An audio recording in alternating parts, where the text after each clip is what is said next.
اعوذ باللہ من الشیطان الرجیم بسم اللہ الرحمن الرحیم۔ آج کی حدیث حسبی اللہ و نعم الوکیل کی فضیلت اور حدیث میں اس کا بیان۔ حضرت عوف بن مالک رضی اللہ تعالیٰ عنہ روایت کرتے ہیں کہ رسول اللہ صلی اللہ علیہ وسلم نے دو شخصوں کے درمیان فیصلہ فرمایا، جس کے خلاف فیصلہ ہوا تھا۔ جب وہ واپس جانے لگا تو اس کے افسوس کے ساتھ حسبی اللہ و نعم الوکیل کہا، اللہ تعالیٰ ہی میرے لیے کافی ہے اور وہ بہترین کام کے بنانے والے ہیں۔ یہ سن کر آپ صلی اللہ علیہ وسلم نے ارشاد فرمایا، اللہ تعالیٰ مناسب تدبیر نہ کرنے پر ملامت کرتے ہیں، اس لیے ہمیشہ پہلے اپنے معاملات میں سمجھداری سے کام لیا کرو، پھر اس کے بعد بھی اگر حالات نامناسب ہو جائیں تو حسبی اللہ و نعم الوکیل پڑھو اور اس سے اپنی دلی تسلی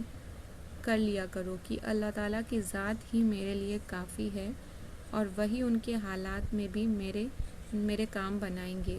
بے شک، سبحان اللہ۔